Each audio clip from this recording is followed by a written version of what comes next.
throws, swings. There it is! There it is! Get out! Get out! All right! Hit number 4192. Swing on and miss. And Tom Browning has pitched a perfect game. And a high fly ball, center field. He hit it a ton. It's gone. And the 2010 Central Division Championship belongs to the Cincinnati Reds. And Homer Bailey has pitched a no-hitter. You're listening to the Redlegs Radio Report with Jason and Todd on Bowling Green's home of the Reds, ESPN Radio. It's Saturday morning. We're back live in the studio. The Redlegs Radio Report, as our good buddy Josie said. My name is Jason Harbison. Todd Smith back with you live here in ESPN Studios. It's going to be a hot one today, Todd. Already is. It already is, yes. Let's not say today. It's already hot. It's going to be even muggier out. The other day I stepped out of my truck and I had sunglasses on and it just went immediately to like fogged over sunglasses. I did that on the way in. That's how 9 o'clock in the morning. That's how sticky it is outside. But anyway, we're not going to give you any weather report here on the Redlegs Radio Report. Don't forget to check us out on Twitter at Redlegs Radio Rep and our Facebook page, Redlegs Radio Report. Got a big show for you today. Guest today is former Reds pitcher and pitching coach. I'd like to call him a friend of the show, close personal friend of Todd. You guys have got this weird bond together. Tom Hume will be coming on the show here. Yeah. Todd, I got your voice down. Yeah, that's right. That's a little sound bite from him. Love having him on. He's got such a dry sense of humor. He'll be on a little bit later. As if that's not big enough, we also have in studio Nashville Sounds GM and former Hot Rods GM Adam Nuse will be in. Meaning to have him on for years. Great guy. If you guys are familiar with his time with the Bowling Green Hot Rod, so he'll actually be in studio. I love having in-studio guests. I mean, as much as I like having guys on the phone, it's really cool just to kind of, a little FaceTime, a little FaceTime with Adam. In person, right. Okay, let's get right to it, because we got a jam-packed show today. Now, the Reds enter the Cubs series on a roll within striking distance of the wild card. Now, right now, they've got a 55-59 record, 7 games back behind the first-place Cubs, 4.5 back of the wild card. And not only that, but the best 8 pitchers that most people would say in the NL are facing off. 7 of the 8 are all-stars. Today, of course, Kyle Hendricks is going versus Sonny Gray, which will be a great matchup. Last night, another great matchup with Bauer versus Yu Darvish. We'll get into that a little bit later. And then tomorrow, you've got John Lester and Castillo on the mound. What do you make of all that, Todd? Wow, that's a lot of good pitchers there. Yes. And that could be all-star starters. I mean, it really is. It really is. And they've all been all-stars before with the exception of one of them. But this side of maybe Houston's starting rotation, I mean, that is just jam-packed. And despite what happened on Thursday when it was just kind of a barn burner there, when everyone was like, oh, it's just going to be such a great outing for both of these pitchers, and they didn't even make it out of the third inning. Well, every time they say this is going to be a low-scoring game, then they're going to score 17 runs. Well, it was Hamels and Wood. It was touted as a pitching matchup. Neither one of them got out of the third. It ended up being 12-5 Cubs.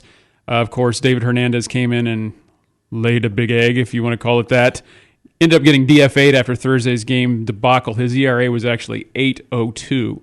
But you've said before, Todd, that the bullpen is just taxed. The arms are taxed so much. Think about how good Hernandez was early.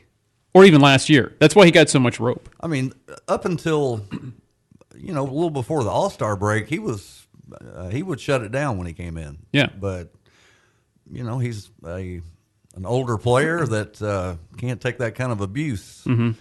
So his arm fell off. Yeah, and look at what happened to Lorenzen last night, too. I mean, that guy used to be lights out, even before the All-Star break. And he got knocked around. The game was within striking distance for the Cubs, and it got a little iffy there come the 8th inning. Yeah, well, Bauer should have pitched the 8th inning. Now, do you believe that's... And the 9th. Yeah, I mean, the guy was rolling. Let him go. He had 11 strikeouts. Here's some numbers for him.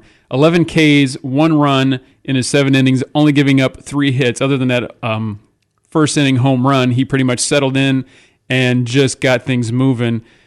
Won pizza for the fans on his own back, not compilation of a couple pitchers there, but the guy did it himself with the La Rosa's deal going on. So do you think that's a part of, I'm going to say this dirty word to you, analytics? That, of course it is. That Bell's taking him out? Well, they see him 3 times. They're going to see him 4 times. They're going to see him 5 times. Yeah, he was on it, and they weren't going to hit him. Yeah. He could have got it through the 8th and 9th. So analytics, I don't care. I'm looking at him pitching on the mound with a baseball in his hand. I don't need a piece of paper. And really, it was Garrett pretty much had to come in and save the day with that, and it was really iffy in that 8th inning. So there's something that yeah, well, and that, I thought it was not going to go well. I mean, can right confirm between the shoulder blades for Rizzo and a run, and I'm like, oh God, here we go. Yeah. Well, and really our back and forth texting wasn't that much nicer. I tweeted out that you and I are kind of like those old men from the Muppets that are up in the balcony. What Waldorf and Statler, we're just kind of like, oh my gosh, look at this. There's an answer, but look who they're bringing in. That's kind of how we pretty much are when we're tweeting back or not tweeting back and forth, but texting back and forth to one another throughout the game. Last night was no exception. But there's an argument to be made, and some people have said this on Twitter, and I know you and I were talking about this as well, whether it's on our texting feed back and forth to one another with our good buddies Scott and Drew. But what's there to be said about Freddie Benavides when he was serving as the manager while Bell was serving his suspension, a 7-game suspension? They went 4-2. What's to be said about that? Well, they look better under Freddie Benavides. You think so? Yeah. Yeah. I mean, they were, I'm not exactly sure what it was. They were doing a little more hit and run and, So it's kind of back running a little, and Bell comes back and they're a train wreck in the first game back. I mean, I don't know what that has to do with it, but it certainly looked that way. Well, and you think about this, that they were talking about how, he's, like you said, Todd, he's running more when he was the manager. They're doing all these little things, and those are kind of back to the NL way of doing things, the old school National League, the speediness of the game, if you will, the speed of the game. Getting those little things done that's going to, put them over the top come this long stretch that they're getting ready to go through here. And, let's be truthful, that this series, coming into this series, and they said this really coming out of the All-Star break, was make or break, the Reds, because they were just kind of riding this momentous wave. They're doing it right now. If they can take these next 2 games and get 3 or 4 out of the first-place Cubs, they're in the driver's seat. So let's make no mistake about that, despite the fact that Hughes is now serving his suspension. And Garrett's probably going to end up serving his suspension after Hughes is done, so they don't have too many guys out at the same time. Yeah, and heard. Did you hear this? They're possibly thinking about bringing Finnegan up for a left-handed middle. I heard that. Yeah, as Drew says, ball 4 machine. I don't. I haven't. I checked his stats. I think about probably 2 months ago, and he had a 7+ ERA in just for a Louisville, lefty, so. Man, just to get a lefty up. I don't know. Who knows? Well, they were saying maybe that, I don't know. We won't get too much into that. But how about, here's a better idea. Put Wood in middle relief and put Sims in the rotation. True. I mean, we just DFA'd a guy with a 7+ ERA. So yeah, Sims wouldn't be too bad. I mean, he's had a couple rough starts there with the Reds. Of course, he came in. He got called up early in the season for that doubleheader game for the rainout and did tremendously well, other than giving up a grand slam near the end. But he still ended up getting the win. But switching gears here, and I said on Twitter we could do a whole half hour on this guy. Who the heck is Aristides Aquino? Who the heck is this guy? I mean, other than Doug Gray and some people that follow the minor leagues closely, killing it. I mean, he's killing it. And this goes back to what you're talking about analytics, Todd. What happens if he gets everyday play along with Irvin? The guy is just outstanding. He's hitting .429, 3 home runs coming into last night with 9 hits in 7 games, and he had a big 2-run home run last night. What's to be said about this dude? I don't know, but I'm wanting to know why he's just now coming up. Well, it's got to be because there were all these landlocked situations in the outfield, of course, with Puig and Winker and Senzel being called up playing center field some. So there was really no spot for him even when Kemp was here. So are they doing that just to I'm not saying they were hiding him. I understand, but here's the thing: what if he's up and early in the season when Puig was really struggling, he was playing some. Yeah. How many games do you pick up in that situation? True. Little things.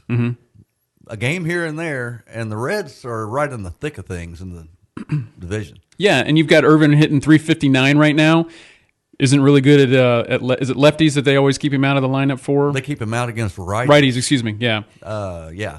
I got him confused. Well, they're saying the same thing about Aquino as well, that they're going to probably keep him out versus lefties. And I'm like, you got to play these guys. Hey, you don't learn how to hit righties when you don't if you're not hit up against righties. them. Exactly. That's all there is to it. Yeah. And, Winker is not going to hit like these guys. It doesn't look like. Mm-hmm. So they need to be in the lineup. Well, and what I've said all season long is Plus Denzel's not hitting right now. He's not doing too hot. He's around the 270. I think he's hitting 278. So he's kind of turning things around a little bit. You could talk about how Barnhart has come back after his injury, and he said that, basically he's had some time off to kind of regroup and think about things and kind of appreciate baseball more, and almost like he took it for granted a little bit because it became too much of a job for him. So he's turned things around a little bit there. But what I've said all season long is the reason that the Reds are having so much trouble is the guys that are coming through for them are kind of like your secondary players. What's to be said about that with the secondary guys essentially winning games? You can go back as far as like when Casale was winning those games for him, Farmer, Dietrich, Irvin, Van Meter, the list goes on and on. Now Aquino. What's to be said about that? If you don't have your big name guys, granted Votto had a big home run last night, but if you don't have your big name guys in there getting it done day in, day out, Suarez, you can, set your watch to him, big home run again last night for him, driving in runs, but just short of Suarez and, of course, Iglesias hitting 287 right now. Those two guys are always producers, but it's those other guys like Votto and other dudes, Winker, like you said, Senzel, really aren't getting it done that much. So it's these other guys that are coming in off the bench that are having to step things up for them. Right. When your leader, air quotes, Todd doing air quotes on the air, stands there with the bases loaded and strikes out looking, you don't come back from. You swing and protect the plate, and you get lucky and hit a ball into right field and score 2 runs. The first Cubs game could have been different. Yes. Maybe not. Maybe they still lose by 5 runs. Right. But when you change the complexion of the game, when you put a couple of runs on the board in that situation. That was before the wheels fell off in that game, is what you're talking about. Yeah. Exactly. Mm-hmm. They had an opportunity right there, and you can't stand there with the bases loaded and 2 outs and strikeouts looking. Yeah. I don't care what your name is. I don't care if you're Joey Votto. I don't care if you're Judge. I don't care who you are. Babe Ruth. Yeah. It's just infuriating. It's mad. I understand what you're saying. It can be maddening in those situations because that can really change the complexity of that game. It was still within striking distance for the Reds at the time before, Hernandez came in and the wheels fell off. But it's just something you got to... We can't go in there and play the game for him. But, even back to Aquino, are they going to figure him out the second time that these teams face him through the line, through the next series or whatever the Cubs play him? They're going to figure him out. Well, I know one thing. He's going to learn how to hit a breaking ball. Mm-hmm. Yeah, because they kept throwing him. That's all he's yeah. That's all I would throw him. Yeah, because they were throwing some sliders the other day, and he was swinging and missing at those. But those high fastballs, he's not missing. They're being inserted in the 12th row in the moon deck. He's going to stop getting those real quick, I assure you. Yeah. How about that stance he's got, though? He's got that open stance. He's just basically facing the pitcher, and then he kind of steps into the box. Yeah. It's unorthodox, but right now it's getting it done, so what do we know, right? Boy, he hits the ball hard. I know that. Yeah. Well, they were saying, too, just because of the way that Louisville Slugger Field was kind of arranged, that it wasn't really made to show his power, so that maybe kind of hid some of his power a little bit down there. I've been reading some stuff on him. And he was hitting okay because you didn't really hear much about him. I know some people that follow minor leagues, but, face it, probably 75% or all of the casual fans don't follow what's going on in Louisville or Dayton or anywhere else. So you really didn't hear about him very much. Well, we keep an eye on stuff like that, but you're right. Unless you're Doug Gray or any of those guys, you're really not focused that much on what's going on down there. You're just kind of at arm's length. Anyway, we're going to take a break here on the Redlegs Radio Report. We got a jam-packed show. We got Tom Hume, former Reds pitcher and coach for the Reds back in the late 90s and early 2000s, as well as Adam Nuse, who is the GM of the Nashville Sounds just down the road from us here in Bowling Green, Kentucky. Stay tuned right here to ESPN Radio 102.7, ESPNRadio1027.com. Earl, where in the Sam Hill have you been? I called you an hour ago. Luann, I had to load the boat and stop for some soda pops. Well, I'm sure glad you're including me in your priorities. They are still not working. Now the chair is stuck to my hind end, Earl. That is not funny. If I don't get this chair loose, it's liable to ruin my new, fun summer shorty shorts. All right. Get in the bed of the truck. What? I'll take you to... No. You can't fit in the cab with that chair stuck to your backside, Luann. This is ridiculous. The doctor will see you now. What seems to be the problem? Well, obviously this chair is stuck to my fanny. Actually, I've seen this before. It's called sticky chair. First thing, you must turn to the experts at Bowling Green Refrigeration, Heating and Cooling for your Carrier unit. Ours is one of them others. Don't worry, they service Carrier and all other brands. Now, Earl, if you lend me a hand, let's get this chair. Hold still, Luann. 1, 2.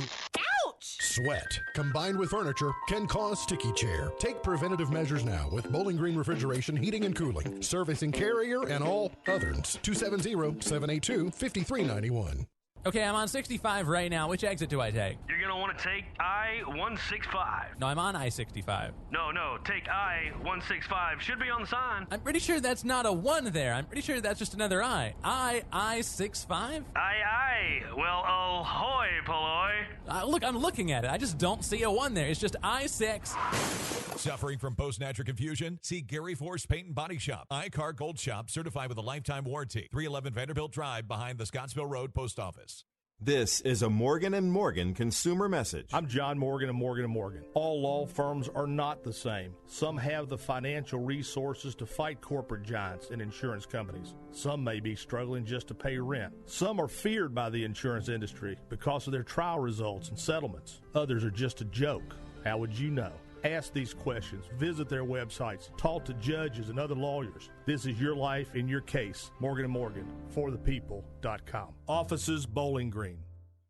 Although hunting to most of us is much more than just harvesting animals, why not better your deer herd's health with Big & J long-range attractant? Big & J is highly digestible, high in protein, and isn't full of preservatives. With Big & J long-range attractants, you're not only exploiting one of the few weaknesses whitetails have, their stomachs, but you're maximizing antler growth, improving overall herd health, and pulling deer from your neighbor's property. So whether your goals are to fill the freezer, kill mature bucks, or both, Big & J long-range attractants will stack the odds in your favor, all the while making your deer herd bigger and healthier.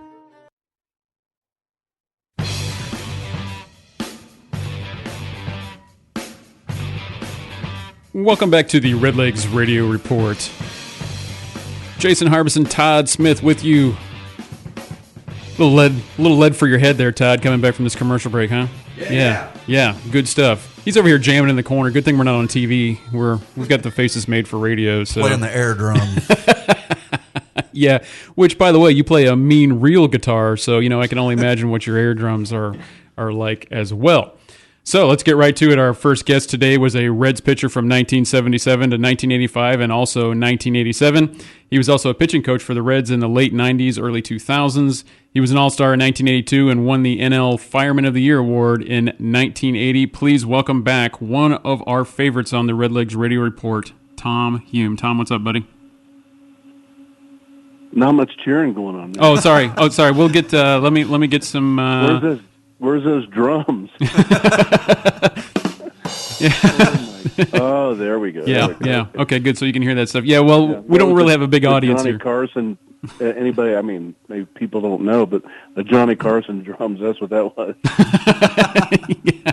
Well, we don't really have a big audience here in studio because we kind of have a smaller studio here, but it is a small but mighty crowd here. I guess that's right. Cheering you on today, Tom. So. That does sound like Johnny. Right. Is that from when he was doing Karnak the Magnificent? Yeah, I think so. Yeah, it probably was. Yeah, right. That does sound. Is that the one where you'd always have he'd wear the turban, and he'd tear the envelope and blow into it, and then it would be some kind he'd tell the answer, and then the question would be inside. Right. Wow, we're dating ourselves here, and all of the people are tuning out because they're like, who the heck is Johnny Carson? Well, anyway, we'd love to talk to you about Johnny Carson in the good old days, Tom. But really, what do you make, I guess, of this Reds roller coaster season? They're kind of up, they're down, and right now they're playing the Cubs, and they've got some great starting pitching. What are your thoughts on that just in general? Well, everybody goes through their ups and downs. I mean, even the top teams are doing that. I mean, you look at the division, it's not a runaway by all means. The Pirates have really dropped back, but, you see the others kind of log jam there. So, I mean, I think they're 6.5 now still. Yeah. 7 games back of the top of the division, 4.5 of the wild card, yeah. 7 and 4, yeah. The wild card's a little different because there's so many teams that are in there, and it just depends on who it is. But it's been exciting for the fans.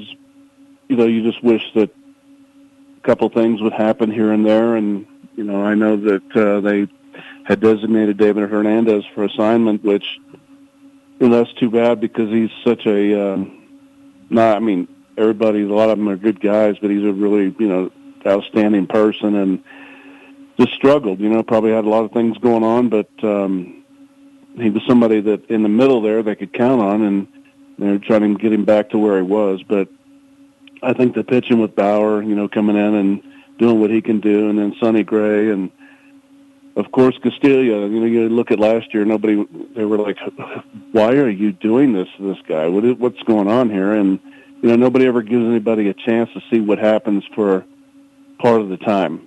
And I think that somebody like that, and the season Garrett's having, you just go on down through everything, and it's something it takes time. Guys are up and down, and guys are picking each other up, so maybe they can get a little on a steamroll here. And obviously this year they're playing the Cubs pretty good, so maybe win the next couple, they'll pick up a couple more games. Hey, Tom, it's Todd. How's it going, buddy? What's up, Todd? Lots been said about David Bell's use of analytics, or the organization's use of analytics, or maybe even overuse. What do you think about analytics? Oh, I love it. No, I'm kind of like, I'm more on my side of the fence than analytics side of the fence. And I think it's not only the Reds, it's on the whole, it's across the board, all the teams. They get to a certain number of pitches and they think they're going to blow up instead of letting them continue on, and I was watching somebody say last night that this could be it for, I couldn't watch. We don't have, our rabbit ears weren't working last night, so, but on a tweet, somebody said, he's got 106 pitches. Most he's ever done this year is 123 for Bauer. And I'm like, oh, my gosh, this guy's given up one run. And then, it's like, how about what's inside to see what's, instead of stopping at a certain time and then you bring somebody else in. Or, anybody can do a launch angle. You hit a home run. Yeah, sure. Everything's going to be up and out and over the plate. I think that a lot of guys are they're making bad pitches. I don't think it's just anything to do with analytics. It's their bad pitches, that might be over the plate. They want to be inside on a certain pitch, but it's a bad pitch. They leave it out over the plate. I mean, I don't know what, and I know what, y'all are able to watch it all the time. I think there's a lot to do with what's inside the guy's stomach too. What's in his heart. How much drive is there at a certain time in a certain part of the game. You're cruising through, sure, but I think the most important part of the game is the first couple of innings for a starting pitcher, and everybody knows that. I don't believe in. Maybe that it's true with some of the pitchers, but not all of them. You get to the third time around, they think they need to be shut down. I don't know what, what I mean? I mean, do y'all believe in that too? We believe in what you believe in. I think that Bauer should have thrown last night until he got in trouble. Yeah, they don't use the eye test whatsoever. So. I'm not saying it's all wrong. I'm just saying that, and like I said, it's across every team that does that. They get to a certain point, and this guy's a established starting pitcher. He's led the league sometimes, I believe, in innings pitched, and he's a workhorse kind of guy. He reminds me of. I don't think that he is the caliber of innings pitched as far as this guy, but Bronson Arroyo. He knew when to dig down and get some more. Mm-hmm. And he was always 200-plus innings every year, and that was his goal. His goal was try to get to 250. And, I'd look back at all the pitchers that, this guy is this and this guy is that, but you look back at some of those other pitchers, and you're like, oh, my gosh, 300 innings or 350 innings and all these pitches, and you didn't, I think it's just the type of things that are going on now that they're trying to get the most of what they can out of what they have at a certain time. And if it doesn't work, we'll get rid of them and bring somebody else in. Yeah, that's so true. That's really the kind of the way the game's going now, too, really. Yeah, I don't even know in the last 2 years, I don't know, maybe this really hasn't gone on except for the last 3 or 4 years now, I guess. But I think David Bell is he knows how to handle his guys. It's just, and he's a great person. And I think that, you'd have to give somebody a chance. This is his first year, and he's only putting in what he's getting out of what those guys give to him. So I don't think that it's something that's, all put on one person. You don't, let's start yelling at those guys but we can't get their names. No, I'm just kidding. Yeah. I'm just saying that, they're telling him and they're showing him all the sheets and things like that. But, sometimes he's going, he goes against it. I know. He's not going to tell them that he went against this one and it worked, or he went against it and it didn't work. And that's why he takes the blame, because he's a man's man. He's learning a lot. He's learning from his mistakes, and the first-time manager, he's on the line for what he has to do. Right. And I think that that's a lot of times it's in his mind, as everybody. Oh gosh, should I do this here or should I not do this here? He's not talking out loud, but he's got to make a big decision in a matter of seconds. Right. Well, it's just like we were saying, the way that the baseball is really going now. So, and of course, you mentioned too, Tom, about not being able to watch the games. It's kind of Todd's situation as well with Dish Network shutting down all of Fox Sports Ohio. So the rabbit ears, yeah, I saw that. Yeah, the whole rabbit ears thing isn't such a bad thing that you got going down there in Florida, really. So, I'm in Colorado right now, and I'm in the middle of the mountains. So, okay. Verizon has shut down this. This is really good here. I'm able to speak this out, see, because I've been on the phone with them for 20 hours, and their service has been really good where we are for the past 9 years, and now it's during the day they shut it down at 9 o'clock at night. I might be able to get it. Well, it's too late then. Now it's 11 out east. Right. So, anyway. It's just if you can't see it, you don't really, you can listen to it. You can't see it, but it's two different things. Right. Going to be able to see what's going on. That no matter what broadcast you're getting from home, the home one or the away, everybody's questioning everybody. It doesn't matter what it is. And, of course, the away people can say, oh, what a bad decision he made. And now you're on a different wavelength of a home guy saying, well, I don't know, maybe it was the right decision, maybe it wasn't the right decision, let's do this, do that. Everybody has a question of everybody. Right. Yeah, definitely. We're talking with, of course, Tom Hume, one of our show favorites here, former Reds pitcher and pitching coach for the Reds. Tom, this is Jason again. What are your thoughts on, last week, of course, the Reds and Pirates with the whole beanball fighting and even some of the suspensions, anything that maybe you can draw from your playing days, or maybe any fights that you either started or witnessed back in the day? I never started anything. I just was I just I want to know what was going through Amir's head. I mean, oh my gosh. I mean, it's funny because I'm like thinking, oh my gosh, he's bigger than this whole stadium. He's going after everybody. And all he's running into is a bunch of players. Mm-hmm. But, I remember a couple of times that, we had one with the Dodgers, the one with the Astros, one with the different ones that we had that, I remember Joe Morgan one time, Joaquin Andahar was pitching, and he threw behind him twice, or once the first one was way in, the next one was behind him, and one was, I don't even know where it was, and he grounded out and came in and started yelling, and then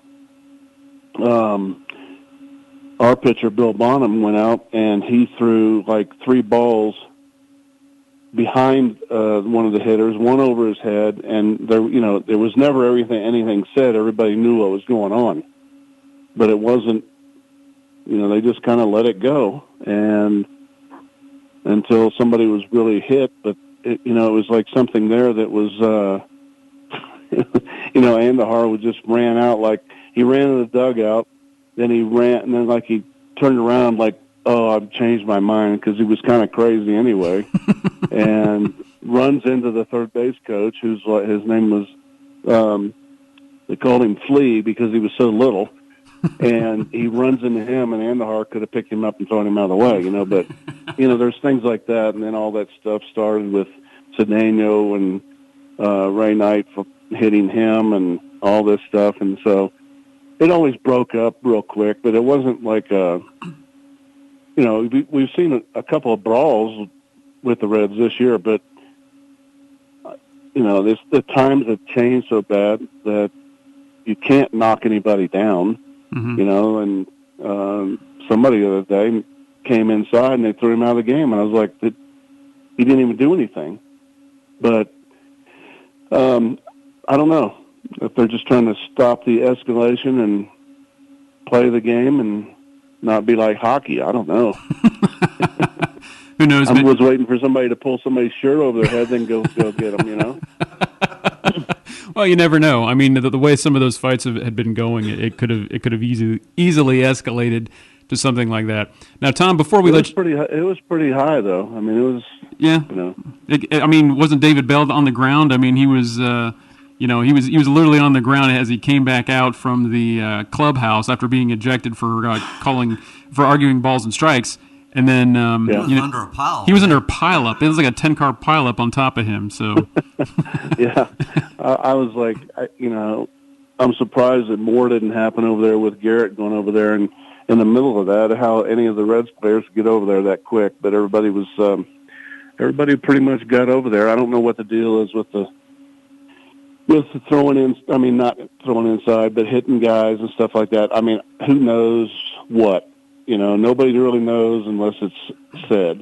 True. So, and nobody's going to say it because, then we're talking big time stuff. But I don't know whatever happened to all the fines or suspensions or things like that. I guess everybody's still appealing, right? Yeah, they're staggered. Right now, Hughes is on his, and then after his is done, I think Garrett's going to serve his, but they're on appeals, so they've kind of been down a couple days. But, of course, Bell had to serve all of his. There's no appeal for the managers, so that's interesting. He sat for like 6 or 7 days. 6 games or something? I think it was 6 games, yeah, that he sat. Thursday was his first game back. So, Tom, before we let you go, I got to ask this. Your Wikipedia page says, Hume is an amateur poet who has developed his own style of rhythmic pentameter. Is that true? I mean, or did you just put that up there because you're a funny guy? Or if it is true, could you rattle off some poetry? Anything that's on Wikipedia, I never put on there. I mean, I wish I was a poet maybe a little bit, but I can't. The only thing that I could say was the same thing that, roses are red, violets are blue, But, Todd, he's dropping some truth bombs. We could maybe say, let's play this game right and get it over with you two. I don't know. That's not true. I don't know where that came from. Maybe it's from the the guy over in England, David Hume, the philosopher, Maybe it's some kind of relative I have there. I was getting ready to say, are you a relation to him, or down the tree or something there? I haven't gone that far back yet, but I don't know. I'm just whoever it is. Well, Tom, also we're looking forward to seeing you again up at Reds Fest, and anytime you need to interrupt any of our interviews, especially when you yelled at Todd right on stage as we're talking. Who were we talking to? Was it it wasn't Castellini? We were talking to the GM, Dick Williams at the time. Yeah, Dick Williams. Yeah. Yeah. Well, you guys blew me off anyway, so it wasn't I waved that one time, and you just kind of blew me off, and I'm like, oh my gosh, these guys! I'm not going to let them go through an interview here without somebody interrupting them. I still remember looking over to Todd because we were kind of mid-question, and I'm like, who was that was screaming at us? Because there's some fans there or whatever, and Todd puts his hand over the mic and says, "That was Tom Hume." And I'm like, "The Tom Hume?" He's like, "Yeah, it was Tom Hume yelling at you." That's right. I have to have fun. I have to have fun sometimes. I mean, when I was pretty serious when I played, so it's all out. I just kind of stayed my own and just kind of kept quiet, listened, tried to take it all in, listen to the guys that were telling me about the game and learn what I could. And anytime I talk, I said, "This is coming. These things that I'm telling you are coming from the players that I learned from, Seaver, Bench, Morgan, all those guys." And that's the thing that you ask a kid today, "Hey, Tom, Seaver, and then I'm like, oh, they looking at me like I've got three eyes or something. And do you know who he is? Oh, well, I don't know. I've heard of him. And I'm like, oh my God. And that was one thing I said, not to keep going here. I wish that they would make all the minor leaguers learn, all the teams, about their organization. Who did what? Who were the stars of those? Who made those Reds teams, or who made the Dodgers teams? And that's something I think we lack of today is the student of the game. They don't want to. They just play the game. They don't. They have no idea who was in the past or who did what. Mm-hmm. But actually, my son and two of my grandkids, they flew up to Cincinnati, and they're there for last night and today to watch the games and go around and go into the museum and all that stuff to see everything. But it's just trying to teach them those things. And I think that's very important for all kids growing up. Not just because they won the 75, 76 World Series or who was on that team, Very true. Or 90. It's almost like they need a history lesson, if you will, on the kind of the parent club, if you will. Right. And my last question is: did you happen to see Puig last night waving at the right fielder like "see you later"? Yeah, I saw. He was running around. I saw a clip on that, and then he actually slid into third base or something when he was doing it, after he did that. So yeah. I didn't know what it was, but I was like, "Oh my gosh!" That's good stuff. Anyway, so y'all are keeping busy. Make sure you inform all these fans of what's going on and how it is, and make sure you put at least a little bit of analytics in there. Some of that stuff does work. Okay. But I'm not I think it's very interesting, very intriguing as far as what goes on and how they're pitching guys, where they're playing them, and I think that I give a lot of credit to some of the hitters that I don't know why some of the hitters don't bunt when there's shifts on completely nobody on one side of the field. Mm-hmm. But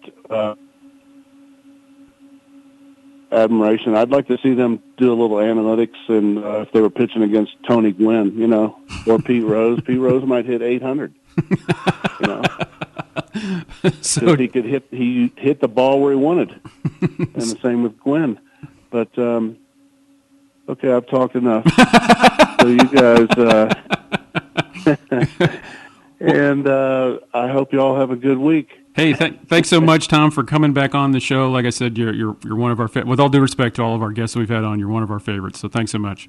Well, thanks. It's the Jason and Todd show. I got to think of a new name though. You know, well, the wild pair. Maybe the sports dorks or something like that. I don't know. Todd, you haven't said one word today. Oh, just one. Yeah, he said more than one. He's been absorbing. I got you going about analytics. Yeah, that's all Todd wanted to do I thought anyway. he was still sitting back there in that corner, playing the air drums. That's right.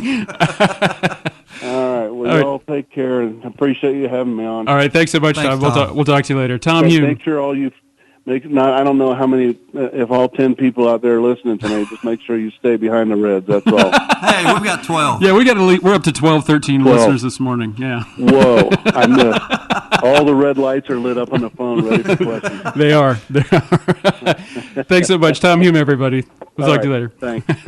Great stuff. We're going to take a break here, but coming up after the break, we have got in studio with us Sounds GM and former Hot Rods GM Adam Nuse. Stay tuned right here to the Redlegs Radio Report. A bullseye rash can be the first sign of Lyme disease, but not everyone will develop the rash. If you've been in areas where Lyme disease is common and develop fever, fatigue, facial paralysis, or joint and muscle pain, seek medical care. Reduce your chances of getting Lyme disease by wearing insect repellent, showering soon after coming indoors, and checking for ticks daily. To learn more, visit www.cdc.gov/Lyme. A message from CDC. This is a Morgan & Morgan consumer message. If you've been in a car crash or suffered an injury, this could be the most important message you'll ever hear. Almost always, the person refusing to pay you is not the person who caused the injury. It's their insurance company, State Farm, Geico, Allstate, and the like. They make billions and billions of dollars by keeping as much money as they can in their own pockets. Big companies with the deepest pockets and an army of lawyers, literally thousands. But at Morgan & Morgan, we too have an army of lawyers. And you know what else? Many of our lawyers came from the same insurance companies we now fight against. If you're injured in a car crash, slip and fall, or the victim of medical malpractice, our army will fight like hell for you. Just dial Pound Law on your cell phone. That's pound 529. Pound Law, that's all. Morgan & Morgan, forthepeople.com. Offices Bowling Green. Ranger Station, Ranger speaking. Yeah, hi. I'd like to report a bear sighting. Location. In the forest near the side of the road. No need for alarm, sir. The forest is where bears live. But this was no ordinary bear. No ordinary bear? Yeah, 1 second I'm having a smoke taken in the view. Next thing I know, I am face to face with Smokey Bear. Let me guess, Smokey had a tip for you. He did. He must have seen me toss my cigarette on the ground. He told me never to do that because it only takes one spark to start a wildfire. He's a smart bear. Did you know that 9 out of 10 wildfires are caused by humans? That means 9 out of 10 wildfires can be prevented. That's what Smokey said. I had no idea. That's why Smokey's famous, and you're not. Good point. If you see someone in danger of starting a wildfire, step in and make a difference, because 9 out of 10 wildfires are caused by humans. Brought to you by Smokey Bear, the U.S. Forest Service, your state forester, and the Ad Council. Learn more at smokeybear.com. Only you can prevent wildfires.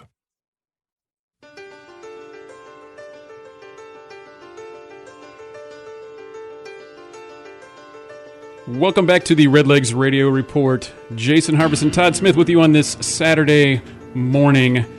We always love having guests in studio, and this is no exception. We've been meaning to have this guy on for a really, really long time, and I'm glad that the schedule's worked out. The scheduling gods, you know him, you love him.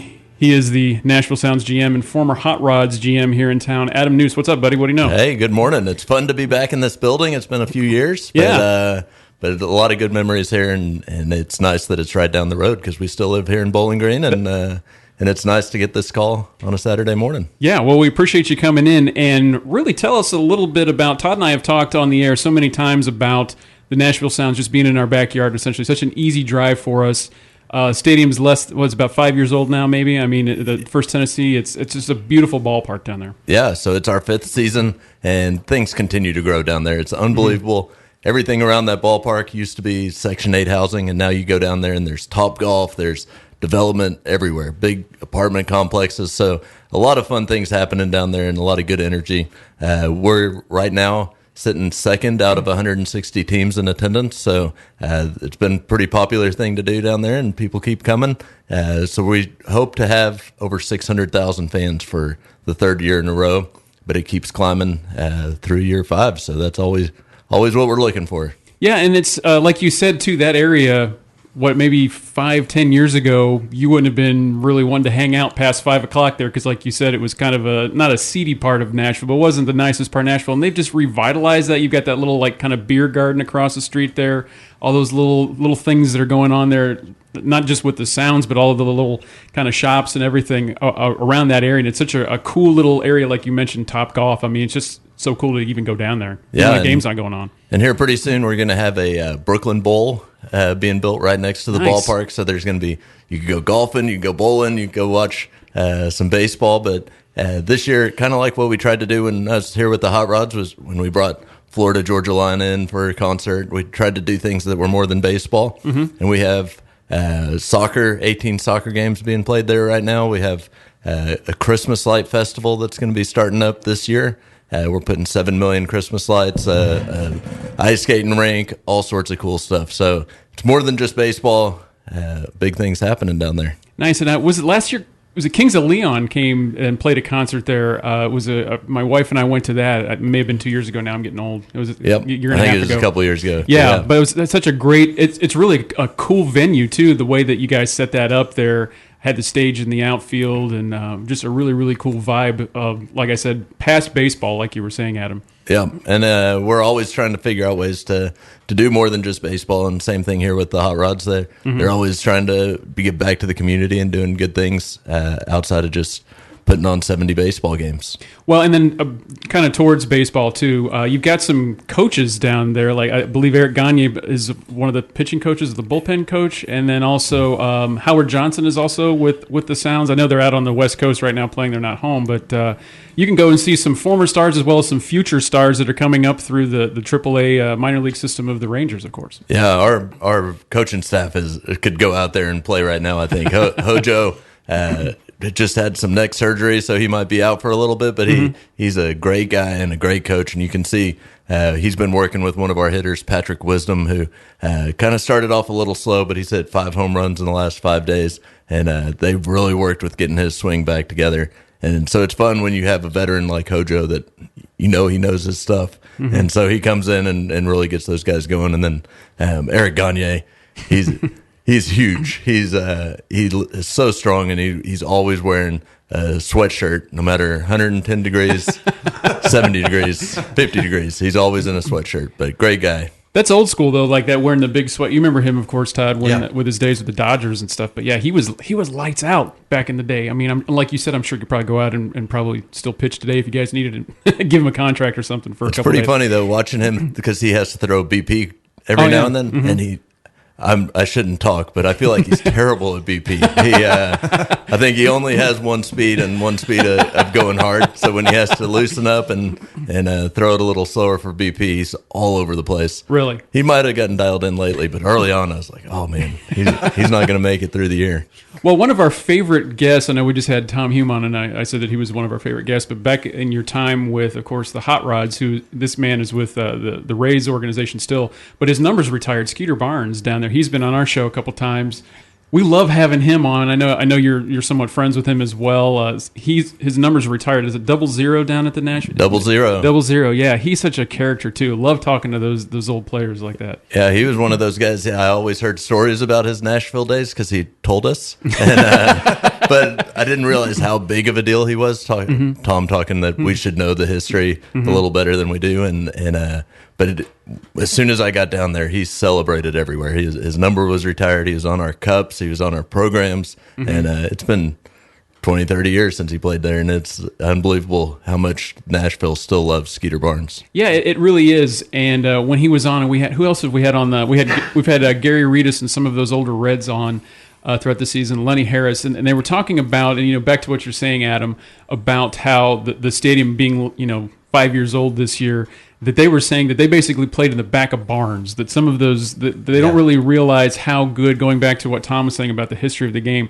how good these stadiums are now. Because, I mean, even back a couple years ago, Greer Stadium, how bad that was, and that wasn't really even that old of a stadium. I believe it was built in the 70s.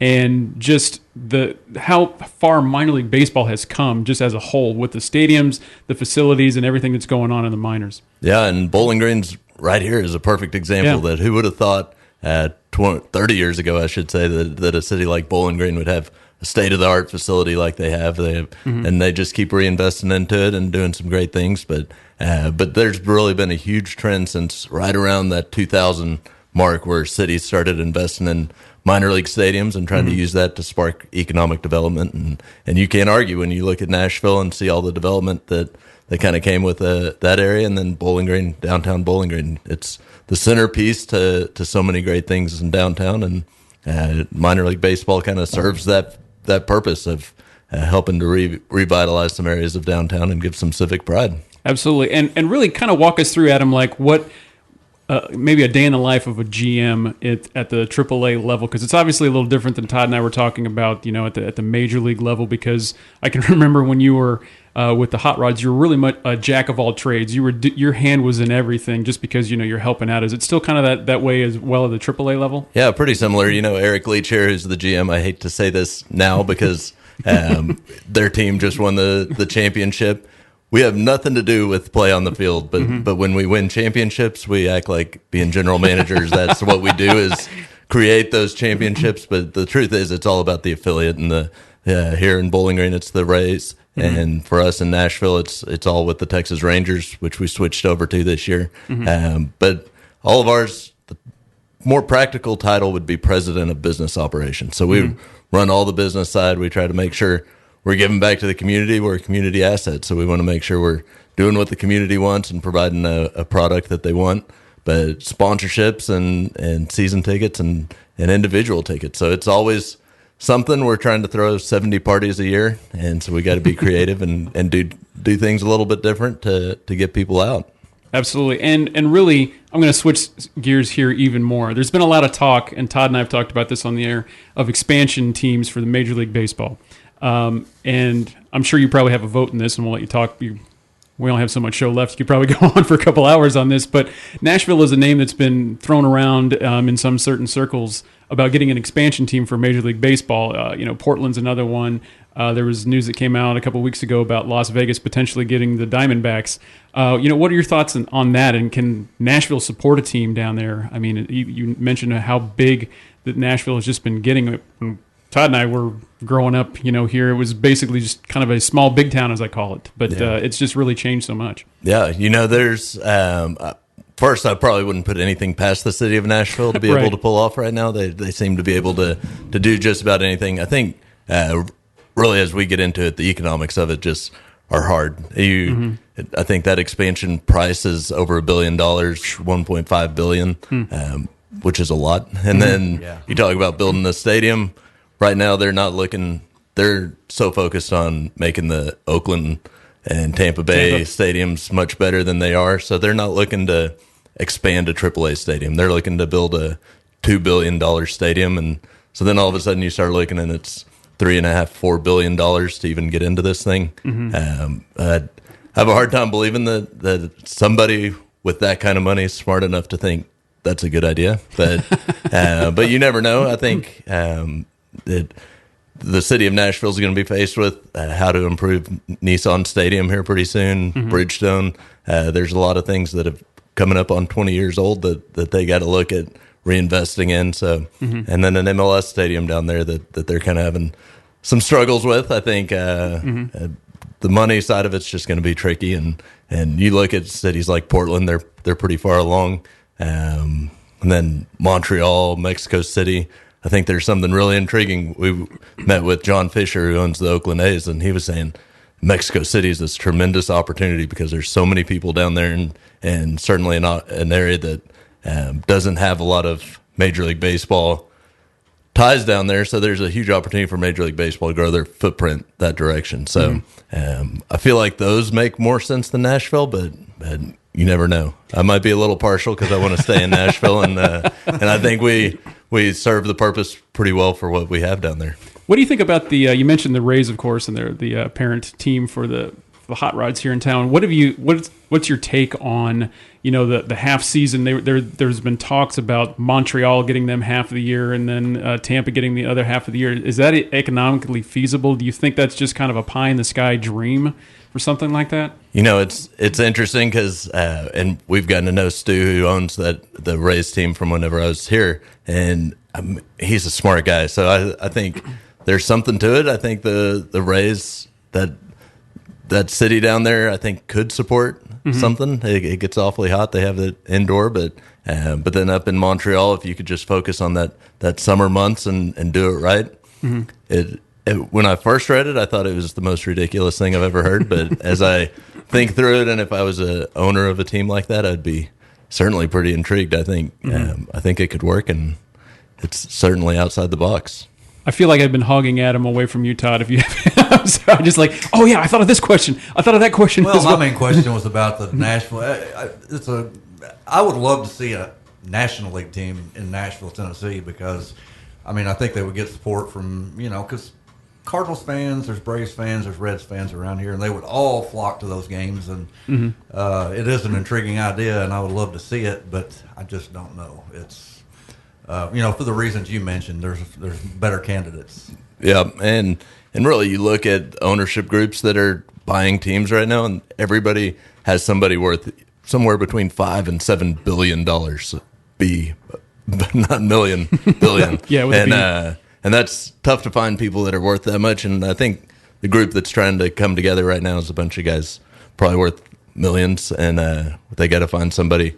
If there's somebody that comes along that's worth $5 to $7 billion, then I'll start getting a little more worried, thinking that that's going to happen. So, true. It's interesting. It's an interesting business, but all fun. Yeah, to say the least. If you're just joining us, and if you are just joining us, why the heck are you tuning in so late? We're talking with Adam Nuse, of course, the GM for the Nashville Sounds, as well as the former GM of the Hot Rods. Okay, one personal question: is the drive killing you every day? You know what? Some of those late games probably get to be a little much with your family. Of course, you're back in town and driving back and forth to Nashville. Yeah, it's a long drive, but it's we love Bowling Green, and we've loved being here for the last. I think we've lived here 6 years now. So I have 3 kids that are super into their schools and sports, and then you watch a team like BG East, our little league that we're going to. Yeah, almost had to call in today because I was trying to figure out how to drive up to Indianapolis to watch these 12-year-olds that I don't know half of them, but man, I love this community and love what's happening here, and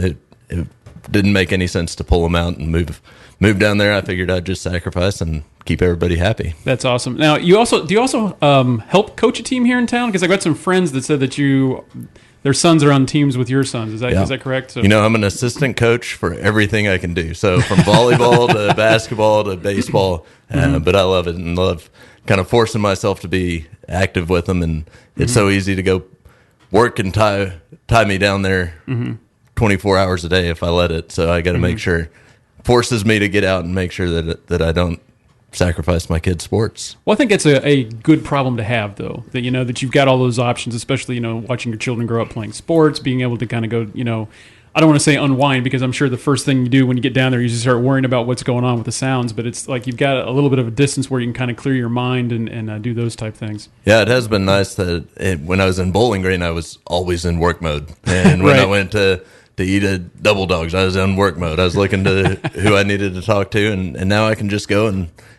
live life here and be in work mode when I'm in Nashville. But it all works, and it's been fun. Awesome. Well, thanks everybody for joining us here on the Redlegs Radio Report. Adam, thanks so much for coming in. It's been way too long. We've been needing to get you on for such a long time. We'll do it again soon. All right. Thanks so much. Thanks for listening right here on ESPN 102.7, ESPN Radio 1027.com. This copyrighted broadcast is presented by authority of the Cincinnati Reds and may not be reproduced or retransmitted in any form.